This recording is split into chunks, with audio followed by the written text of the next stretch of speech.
Welcome to the Explainer. You know, if you've ever read the New Testament, you might feel this huge jump between the story of Jesus in the Gospels and then all those letters written after him. It can feel a little disconnected, right? But what if I told you there's one book right in the middle that was specifically designed to be the crucial bridge, the glue holding that entire story together? So here's the puzzle. On one side, you've got the Gospels: Matthew, Mark, Luke, and John. They end with Jesus' death, his resurrection, and his ascension into heaven. Then on the other side, you suddenly have all these letters, the epistles, written to brand new churches popping up all over the place. So the question is, how did we get from A to B?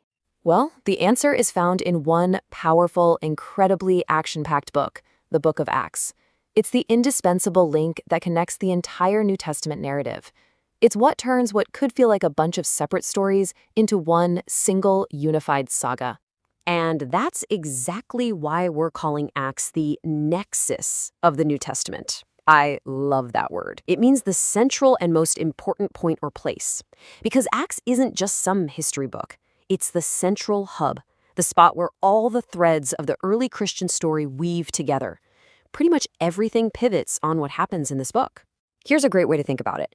Acts is the official sequel to the Gospels, especially Luke's Gospel. It's the ongoing story of what Jesus continued to do, not in his physical body, but through his followers who were empowered by the Holy Spirit. And at the same time, it's also the prequel to all those letters we read later on. And listen, this isn't just some clever interpretation we came up with. The author, Luke, he practically hands us the key himself. In the very first verse of Acts, he calls his gospel the Book of Luke, the story of what Jesus began to do and teach. That one little word, began, that tells us everything we need to know. Acts is part 2. It's the story of what Jesus continued to do through his church. Okay, this is where it gets really, really interesting. Think of the book of Acts as providing the historical stage for the early church. The letters, or the epistles, are like the actor's personal reflections on the incredible drama that's unfolding on that stage. You really can't fully understand one without the other. Let me show you a perfect example. In Acts chapter 28, we get the simple historical fact. Paul is a prisoner in Rome. Okay, but if we only had that piece of information, we'd miss the real story. Then you turn to his letter to the Philippians, and Paul reflects on this, revealing this stunning truth.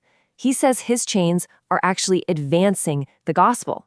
See, the event in Acts gets its deep meaning in the epistle. And we see this happen again with the Jerusalem Council, which was this huge, pivotal moment for the early church. Acts 15 gives us the public official record of the meeting. But then you read Galatians chapter 2, and you get Paul's tense, personal, kind of behind-the-scenes account. You really need both of those perspectives to understand the weight of what was truly at stake. All right, so now let's zoom out a little. This connection isn't just about linking individual events. It's about these huge core ideas that flow like rivers from the Gospels, straight through Acts and right into the letters. It shows us incredible coherence across the entire New Testament. Take the Great Commission, for instance. In the Gospels, Jesus gives the command.